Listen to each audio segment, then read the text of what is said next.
It's Spoilerin time, folks. This is the show that goes along with Cordkillers. If you watch Cordkillers, you know we figure out how to watch things, what the streaming services are up to. Then we watch them and we talk about them here. This week, we're going to talk about the first episode of season 3 of Barry. We're going to talk about the first 2 episodes of season 6 of Better Call Saul, Moon Knight season 1, episode 4, and Picard season 2, episode 8. I'm Tom Merritt. He's Brian Brushwood. Heck yeah, but more importantly, we are joined by Hollywood's own Meryl Barr. Meryl, how are you? Again. Yay. Which of this feast are you going to join us for? The first 2, I believe. The appetizers, the aperitifs. Yes. The nachos. I'm here for Then the you nachos. have to get off to some Hollywood adjacent party, I would assume. Yeah, that's the life we live out here. Where we talk about releasing shows weekly. Everybody Yeah, toasts exactly. to new shows like we did it in minutes and enjoy our leftovers. Netflix, ding.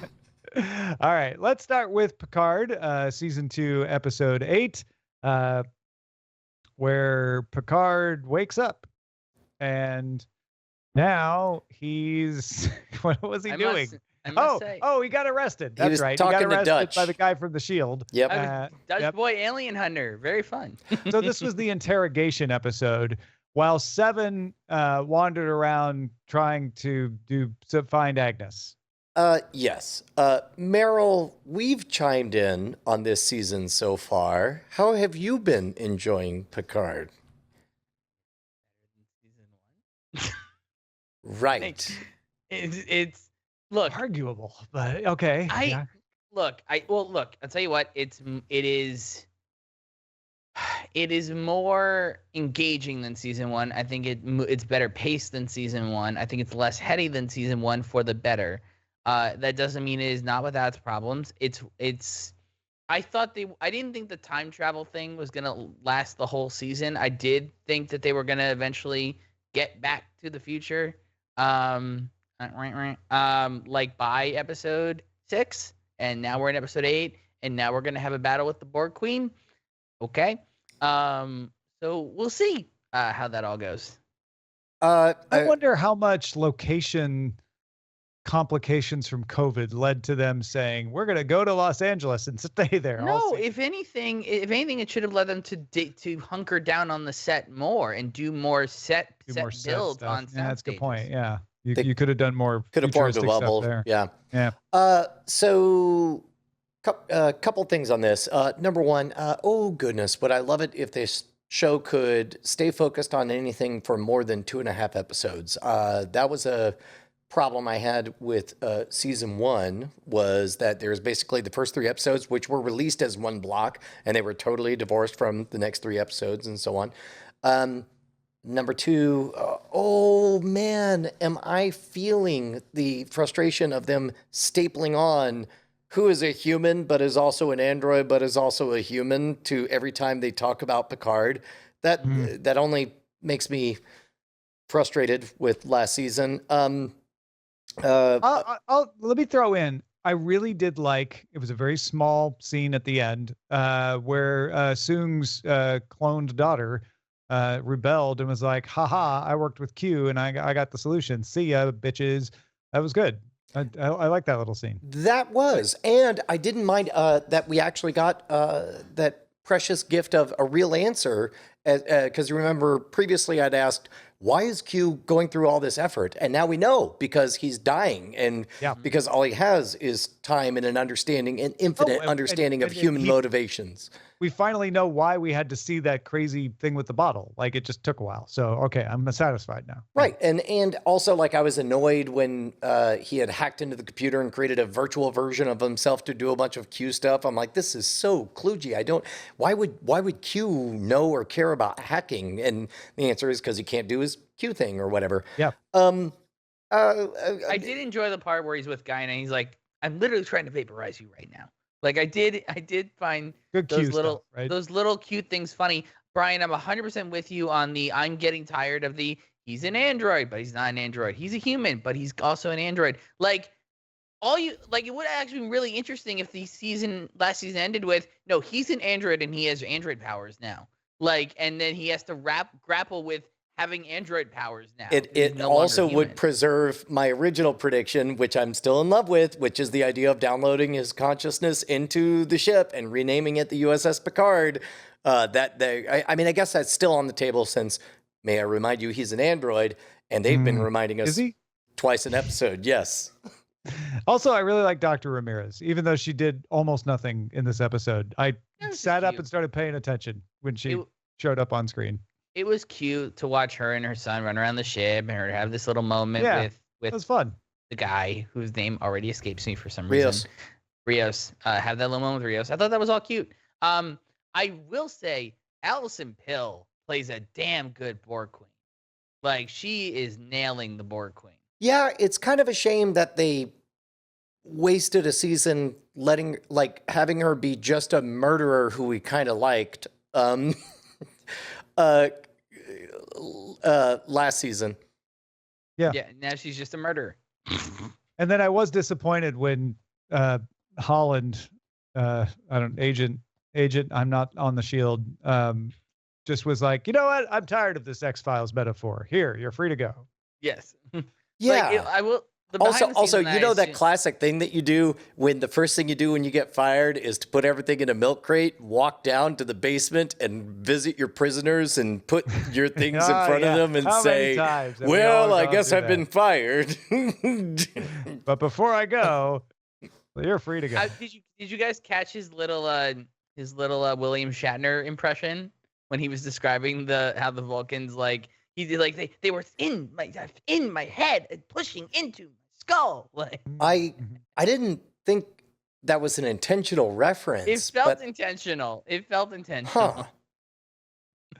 All right. Anything else on Picard 208? No, mean- God help me. Look, I'm honor bound to keep on watching. It sounds like they're gearing up for very exciting final 2 episodes that will hopefully involve a lot of running around and a lot of action, and somehow is going to lead to the return of the entire TNG cast, which was revealed by that trailer they released a week or 2 ago. Here's to that. That is Picard Season 2, Episode 8. Let's briefly talk about Moon Knight, Season 1, Episode 4, where we get like an alternate world sort of thing going on. He's crazy. There is no Moon Knight. And you've got multiple personalities. That's all it is. Look, I'm Ethan Hawke. I have thoughts, but Meryl, I would love to hear yours first. Before we get there, I must say I really enjoyed this latest sequel to The Mummy, Brendan Fraser's Mummy. Yeah, I had a lot of. I thought it was fun. Brian, if I may steal a parlance from you, Moonlight is a lot of fun, but there must be a least best episode. There's no such thing as a bad Moon Knight episode, but one must mathematically be least best. Yes. Disagree.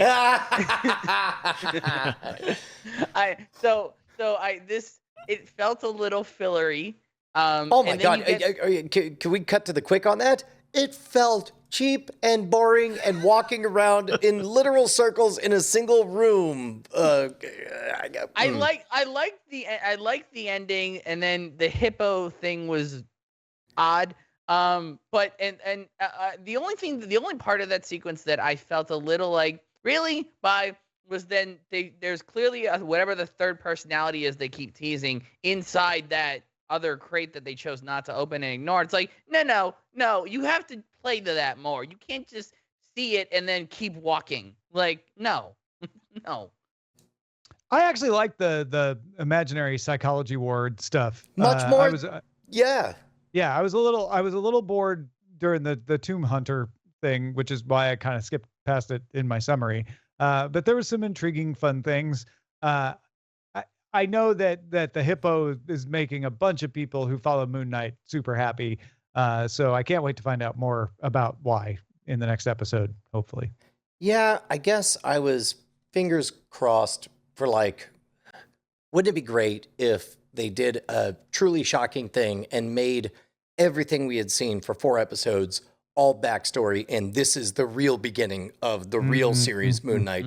And then the moment the hippo shows up, it's like, nope, it's going to be crazy headspace stuff. Crazy hippo stuff, yeah. Well, I mean, I feel like they kind of broke that thread once Steven and Mark were able to hug each other.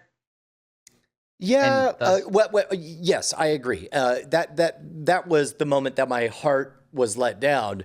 But the moment that the press release was issued that definitely you should not get your hopes up was when the hippo showed up. And also, I will say though, I did enjoy. Sorry, Bryce. I did enjoy their screaming in fear at the hippo. I thought that was a very good moment. that, the facility that he's in, that's only like the last 10 or 20 minutes. Like, it's only the last bit of the episode. Like, most of that episode is them going into the tomb and going through a door and going down a hallway. Oh man, there I got a gun and all of these crazy priests. What? But it's definitely I'm surprised they did the tomb hunter thing, because clearly this is clearly like, let's just do the Tomb Raider thing, whatever. I'm we gotta fine get with this that. done. I want to watch that show. I wish that they had like gone deeper with that. Like if they had given me even more of that and really like gone into it and made it like The Mummy or Indiana Jones or Tomb Raider, like I would have been so into that. But that asks that they have any inspiration visually or editorially in these shows. I'm just shocked at how soulless some of these things. We're going to talk about Better Call Saul later, and this is not a spoiler for Better Call Saul because it's all of those shows, but those shows are really well written and they look visually interesting. They are inspired, and like, I'm glad we got to see some wacky stuff, because crazy stuff in the desert is like a kind of overplayed and not very interesting on its own. All right, that is Moon Knight, Season 1, Episode 4. As we have 4 shows going on at once right now, and we didn't want to drop one. We are doing Picard and Moon Knight a little bit shorter, so we will continue to watch them. We will have new episodes on them in future Spoilerin times until they're done.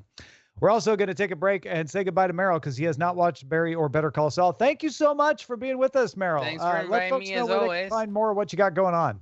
Twitter.com/MerrillBar, MERRILLBARR. Thanks again, guys. Always love to come. Meryl, you're right, a take care. champion.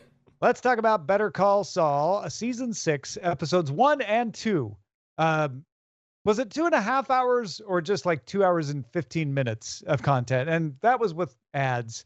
So I know it was shorter. I did but not. Wow, that's a lot of Better Call Saul they released all at once here. Yeah, I bought, as I've done for the last few years. This is one of those things that is nice about tax write-offs, is you get to do things like just buy them for $3 on an episode on Amazon. Yeah, dude, 2 hours, 2 full hours of this. To my surprise, I guess what order are we doing it? I was really surprised that the second episode was so much better than the first. It is. I think part of it, I wonder if part of it, because I watched the first episode on Prime Video, they put the first episode out for free there. And so I bet it's a little bit of like, here's a taste, but good on AMC Plus. This is interesting because I watched it on DirecTV Stream, and that was the DVR recording of the broadcast. The broadcast did not differentiate between the 2 episodes. They gave you all the credits up front. Oh. And they just ran one right into the other. So I don't know when Carrot and Stick technically started. Oh, wow. The separation point is the beginning of the second episode is all of the movers taking stuff out of the Better Call Saul offices, and then the tequila stopper falls out of the cabinet. And that makes sense because it's one of those like flash forward, flashback kind of things. Yeah. Wait. But it wasn't black and white either. Oh, no. Sorry. Or was that the first episode? Yeah, that's the first episode. Oh, shoot. The sorry. first episode actually begins with black and white. And as we've discussed before, and it's so funny because it had been so long. This is one thing I think they're very smart to do in a post binge-worthy era, is to know that, hey, we got to remind everyone of a lot of things and make it easy to plug in. Bonnie, I don't think, has watched the last season and a half of this, and yet had no trouble following. Yeah, I know this guy. I assume they're up to shenanigans, this thing. But episode 1 begins with the black and white. As we've been trained through every single season, we get a current time. Most future time is in black and white, a vignette at the beginning of the season. This one, they break pattern. It was in color. It begins in black and white, though, but the ties begin to fall down first with pink florets on the black and white, then with increasing garish colors, and we realize these are Saul Goodman's ties, all of which I assume is meant to say we are not in current time, but we're not in Better Call Saul time. We're somewhere in between, which is why the opening vignette is both in black and white and in color. And then we see a time shortly after Breaking Bad, after our story, but not quite to current time, 2012 or whatever it is at that point, of them doing the estate sale thing of all of his belongings after he's run off. Then we go to full color, which is our allegedly late 90s, I forget when, early aughts, Better Call Saul before Breaking Bad. So when does Carrot and Stick start? Carrot and Stick begins after Nacho is holed up. I believe it begins with Lalo. We get Nacho on the run, who ends up hiding in a hotel. So okay. And we get Lalo showing up, and it's implied that he kills some old friends to yeah, he's real nice to those farmers, and it's like, and you could tell this is one of those things that Better Call Saul and Gilligan do really well, which is like, we're not going to have Lalo have a conversation and apologize. He's just going to look sad, and then he's going to be gone, and you're going to know, oh yeah, he definitely killed them. Right. And we also get the Carrot and Stick also opens with a conflicted Ehrmantraut describing the exact make and model of the safe in Nacho's apartment before they drill it. And they take everything out, and the only thing he does is he pockets Nacho's dad's information, and then he puts the incriminating letter, the letter that will lead the other member of the whatever their mafia is, the cartel, to the cartel to the exact hotel where Nacho is holed up. Mm-hmm. I'm really liking that being the way that storyline is wrapping up. Like, I don't know. It feels like they've almost wanted Gus to be like a good guy because he's also against the cartel, but he's definitely going to kill Nacho. Or definitely he's gonna kill Nacho. Yeah, I guess so. And you also get a turning point in Mike and Gus's relationship here, which is still fairly new at this point, where Mike lays down the law. Right? Yes. And says, yes. Says, like, no, I'm not doing the dad stuff. Oh, and we're the resolve, leaving the dad out of it. Yeah. The resolve with which he just says, like, that is a person who is at peace with a bullet in his brain, or Gus going along with it. But either way, dad, he's not going to bring it to the family. Yeah.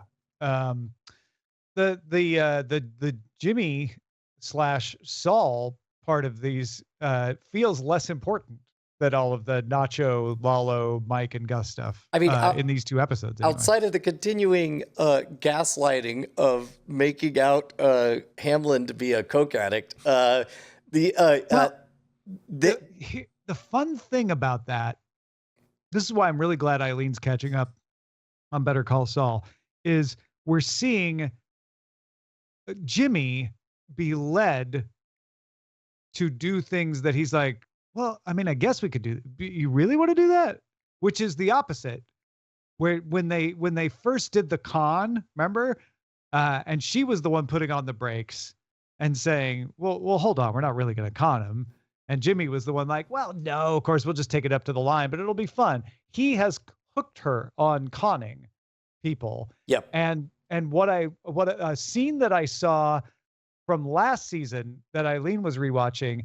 Remember that scene where they were standing on the balcony of the apartment building, and they're throwing Jimmy bottles. is just hanging the bottle over, pretending like he's gonna drop it, and then she walks up, and he pulls it back, and she just chucks hers, and I'm like, oh, yeah, this is the turning point. This is where she is now instigating the riskier behavior instead of him. So, just like with the actual Better Call Saul TV series, it has been so long. Am I incorrect in thinking it was pre-pandemic the last time we saw this show? Yes, I believe so. That it what? Wait, I You asked. are I phrased that. correct I am in correct. that, yes. You are Okay. correct. Okay. Got it. Well, it was technically right at the beginning. The last episode of the last season aired April 20th, 2020. Right. It's been a minute. And so much as I'm having difficulty being reminded of various aspects of the series, I have a vague recollection that you and I were discussing the possibility that it's Kim Wexler who has become deeply addicted to this high, and through Jimmy McGill and the character of Saul Goodman feels protected enough, and that's going to be what makes for the despair that creates the darkness within the Saul Goodman that we're first introduced with in Breaking Bad. Why I'm wondering where this Howard Hamlin stuff is going, because right now it feels ridiculous and almost harmless, right? They're just trying to kind of sow doubts about him. That's not nearly important enough to spend this much time on unless it's going to go horribly wrong, which of course it will. And I'm curious if this is a feint that leads to the thing, or if this is the thing that spirals out of control and happens to Kim, whatever that means. Yeah. And also we've held out the possibility that there's a reunion in the black and white future timeline that we're almost certainly.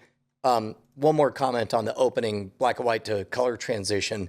That told me that I would not be surprised if most or all of the final episode of the series is in black and white. Yeah, it certainly could be a chunk, right? Like they wouldn't have set us up with all those black and whites if they weren't going to give us some resolution on that. And I was expecting to continue that story at the opening here, and we didn't. So they're saving something. And I trust Vince Gilligan that he's saving it for a good reason. Back to the Howard Hamlin scam though. That country club scene was delicious. I love that. Yeah. So, I sometimes feel dumb because I create a lot of content for YouTube, and my impulse is to keep it simple, stupid, KISS. And I feel like watching Better Call Saul makes me feel like that's a fine way to be, because Vince Gilligan keeps it simple. You could drop in, like we were talking about Moon Knight. This is not a spoiler if you're about to watch Moon Knight, but the episode 4 of season 1, I can't imagine what that show would look like if you had no context going into it. I can absolutely imagine, and indeed watched it with my wife. You could drop anyone into episode 1 or episode 2, and they would have absolutely no trouble understanding who's what and what's going on and what they should be worried about. And, oh, that was a clever scam or a crime or a way to figure out a thing. Even as something as simple as, if you don't know who Nacho is, there's a guy in a hotel room and he's peeking out the window and he clearly is paranoid about being watched. He opens the door, but meanwhile is looking through the window and sees a shadowy figure moving across the street. And now he knows. Keep it simple, stupid. Just exquisitely directed, beautiful to watch, simple, and even like well-paced narrative storytelling. Guiding your attention in that same way, right? Like we're watching Nacho, who's like looking out of the motel room, and we know he's hot, and we see him see the AC running across the way, and you go, oh, maybe he's gonna like try and make a break for it. He's gonna try and go and get. You don't even cool. see the AC running. You see the dripping off an AC unit, and Gilligan trusts you to be like, oh, that obviously means the AC is running in there. Okay, that's interesting. Why is that happening? Yeah. And so they're able to do suspense with still simple plot points. He sees the AC. What does that mean? There's a guy in there. Like, It is not complicated. And we don't need to see him walk all the way around and get into the, like, he's just there. Well, and that's why that country club scene is so delicious, because it's a short story, right? It's like, man walks in, obviously creating a scene. Why can't the people understand that he's doing this on purpose? Well, it's because it's so embarrassing. They're caught up in the moment, then gets caught and has to throw has the presence of mind to just strip down and throw a towel, because what's more invisible than the naked guy in the locker room, right? Nobody wants to invade that space. Great, Yes, great. also- So genius. Yeah. That's so fun. Also, I love the fact that it's so easy to call those moments because there's a warning, like warning, brief nudity. Run through algorithm, AMC, brief nudity equals is man butt. Yep. But on top of that, I did rather love the brief confusion of Saul's anti-Semitic defensive rhetoric, and then followed up by like, well, was that the plan or wasn't that the plan? Seems unlikely that he would be prepared for somebody to randomly ID him. And then you realize, no, the plan was loosey-goosey. Hey, I'm going to get in there, something, don't worry, I'll figure it out. I'll figure out a way to plant this baking soda in there. And you could tell like that was him just riffing and going on the moment, which he's very talented at. Yeah. Even to the point where the guy's like, Saul Goodman or Jimmy McGill, and it's like, oh, right. Whatever like, you're they gave calling away yourself that now. His name isn't even Goodman, and it didn't matter. It didn't matter. But it also didn't stop him from the bulk of his defensive Semitic rap. Yep. That's all you being just after went he louder was and called louder. out for being a fraud. Yep. And then the other part we haven't talked about yet. I love the Kettlemans. I was so glad to see them again. That was super fun. It's probably the weaker of the storylines here that he has to use them, and it's kind of unbelievable that they would show up at Davis and Maine and that would all work out so perfectly. But I didn't care. I love those also two I think they covered their tracks where they when later they say we went to 4 lawyers across town. We just happen to see the first one or the most important one or whatever. That's a good point. Yeah. And on top of that, again, it plays whether you know who they are or not. Like, okay, these are people that Definitely. he's wronged and he looks like he's coming back trying to make amends. He's definitely, doing hijinks. And it just comes out in the script, right? Like, when she they describe the Kettleman's fraud. Previous crimes. Yeah, like, hey, you remember the people who stole a bunch of money? Like even though that's in the middle of this plot line, hey, if you forgot who these kind of crappy people are, this is why this is where they're from. I hadn't even really thought about this, but it's the difference between exposition that helps and exposition that bores.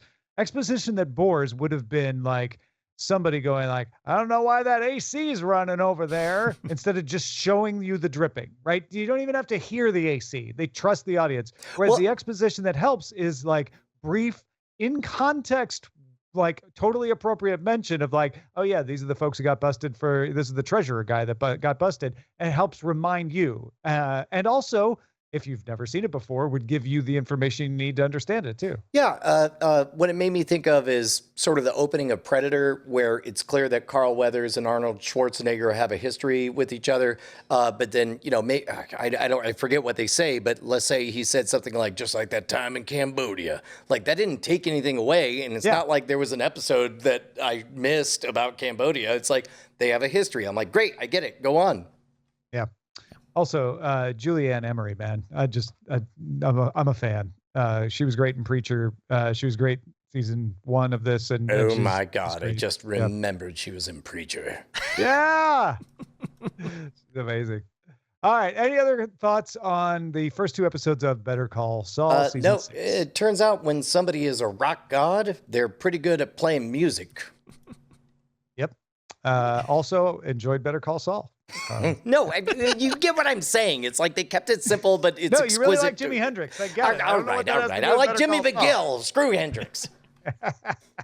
You heard it here. Brian hates Jimi Hendrix, but loves Better Call Saul, season 6, episodes 1 and 2. All right, let's talk about a truly lovable man, Barry, Forgiving Jeff, season 3, episode 1.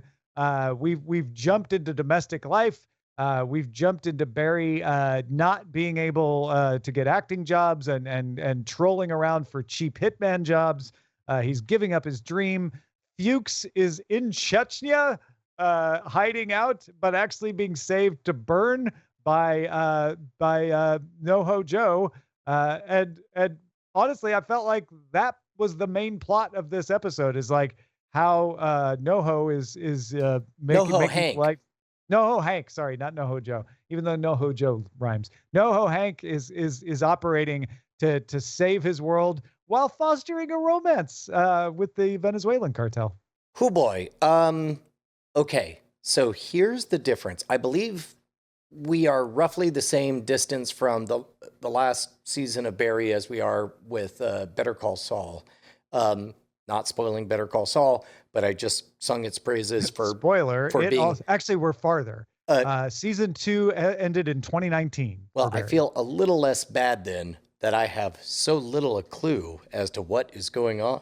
Now, a lot of it came back to me during this season, but I did regret and I wished I had gone back and watched more. I did.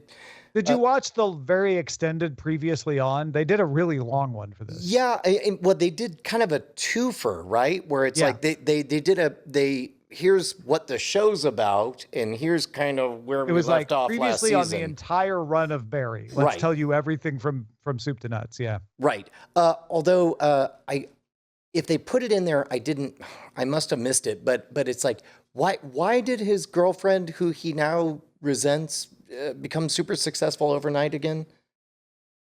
Oh yeah, that was not in the previously on, and I have a vague recollection that she was shopping that script, that plot, and it just got picked of the up. show they were shooting was familiar. I was like, oh, she pitched that.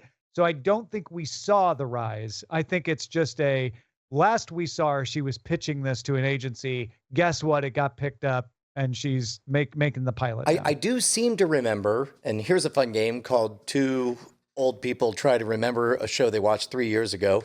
I do seem to remember that at the end of the season 2, it was known that it was picked up, and now there was a power dynamic shift, and she was becoming successful, and he was becoming an accessory to a successful Hollywood person. That's all there is to it, is that her show got picked up. I don't think there's anything more complicated than that. Yeah. Although, having said that, gorgeous.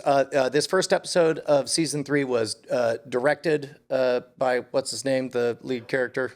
Bill Hader? Yes, Barry. Barry Barrison.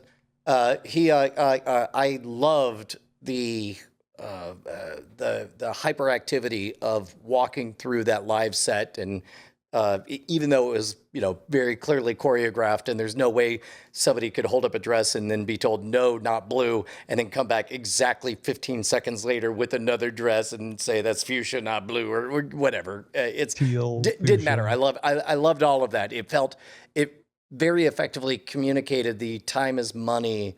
We don't have, sorry, you have to right now summon tears. Also, all actors are sociopaths. I don't know if I've said this before. And the jokes, I think this is a kind of a long-term payoff. The jokes that were made during the acting class portion of this story are now real, right? She tells him, remember to pretend like you don't have time to eat lunch with me, and then does a fake oh, I'm so sorry you can't hang around for lunch. It would have been great. There is the very real, hey, former acting class person, I really want to promote your career, but shut up in the meetings. You're not allowed to talk. We are switching from the parody version of it to the reality version of it slowly. Yeah, I respect what they've done in that regard. I think it's very well depicted. I think it's gorgeous. I think the pacing is incredible. The direction is incredible. I don't love spending time there. Somehow I'd rather spend time in a ditch with Nacho Vargas from Better Call Saul. Well, the better stuff is NoHo Hank or NoHo Joe, depending on who you are and whether you remember his name. Yes. The better stuff is NoHo Hank and Barry. I'm not sure how to feel about his hallucinating bullet holes in people's heads yet, but it's pretty effective, I think. Yeah, I hope it stops. I kind of hope it stops too. I don't know why, because I'm like, no, this gets the point across, but maybe it's too blunt. Is that why? Bryce, are you following along on this one? No, I'm way behind. I haven't watched any of this, so I'm. I mean, it's good. I think I tried to watch the first episode and I didn't like it. I'm almost certain that past Brian said a similar thing to what current Brian is saying, which is I'm not in love with the Hollywood celebrates Hollywood part of it. Oh, I don't feel like it's celebrating at Or, all, but okay, navel gazes Hollywood or whatever, like I mean, then you're just, if this is an example of that, then you're just not okay with a Hollywood story, because I don't even think this one's navel gazing at I'm all. almost certain past Tom said exactly this to past Brian. It sounds very familiar, doesn't it? Yeah. Sorry, folks, if you've seen this episode before. Somebody's going to dig in the archives now. Yeah. Here's like word for word, we're saying the exact same thing again. I do love NoHo Hank's big Hollywood Hills apartment that he shares with Cristobal from the rival gang. And they're like just trying to have a normal night, and Barry shows up and he's like, "What are you doing? You're he's trying to make me a smoothie right now." I just love that vibe. And then of course the other thing to make sure we talk about is Cousineau, Henry Winkler's character. Very, I don't want to say incompetent, because he really doesn't know who he's up against with Barry, but very incompetent in his ability, in his attempt to shake down Barry, mostly because his gun falls apart. So here's the thing: is Cousineau is a bad actor, not a bad person. I mean, like, Barry is a bad actor in that he's a badass and a terrible person, but Cousineau is bad at acting. So as a result, when Henry Winkler, the actor portraying Cousineau, acts very, very well expressing suicidal rage against Barry, I don't believe there's any acting whatsoever, right? So as a result, when we get to that moment where Barry spares him and Cousineau is saying like, "Hey, I won't tell anyone," or whatever, I'm like, yeah, I don't believe you. It was this brief moment that I'm like, Barry, I'm sorry, but I'm 100% on your side. You got to close this loop. There's nothing here. Yeah, absolutely. I really don't know where it's going next, and that's good, I think, because Barry's at wit's end, and so he's kind of unpredictable. He's got no help from Hank. He's got this Cousineau problem. He's unhappy at home. He's got no prospects for jobs. So a desperate Barry is a dangerous Barry. Okay, hold on. So one of the things that happened when I went to go watch this episode was I just hit play, and it happened to start episode 1. And as sometimes happens with season 1 episode 1s, it takes you 5 or 6 minutes to realize, oh, no, I've seen this, I know this, or whatever. And so as a result, I saw a bit of the very first established relationship between what's his name, Stephen Root and Barry. Fuchs. Fuchs. And there is some kinship there that gets absolutely broken and trust betrayed. Can I pitch you on a theory of what might be interesting? Please do. What if it is a rekindling of the original friendship relationship between Barry and Fuchs, and he either goes to Chechnya or figures, like, it becomes a story about saving Fuchs? The Raven. Yeah. Somebody who's being demonized. And so we're watching NoHo Hank. Because Barry is opposed to NoHo Hank right now, because NoHo Hank won't help him out. And NoHo Hank is weaponizing the police against him. Could bring Fuchs back from Chechnya in order to burn him, and Harry come to his rescue. Or Barry, you come to his rescue. Yeah, I could see that. I'd be down for that. Yeah, I'd be down for that too. And you know what? I would even put a little side helping of Cousineau falling in love with the hitman lifestyle. All of a sudden, he's like, "I want you to teach me your ways. I was so ashamed of myself when I didn't know how to shoot you. Now you're the teacher and I'm the student." This is the real world. Okay, now I'm convinced this has to be what season 3 is. All right, that is Barry, all of season 3, maybe, but definitely Barry season 3, episode 1. And that's going to do it for Spoiler in Time for this week. Next week, Picard 209, Moon Knight 105, Better Call Saul 603, Barry 302. It's same 4 shows, just the next episodes of each. We will look forward to discussing them with you then. Thanks for supporting us at patreon.com/Cordkillers. We will spoil you again next time, and you deserve it.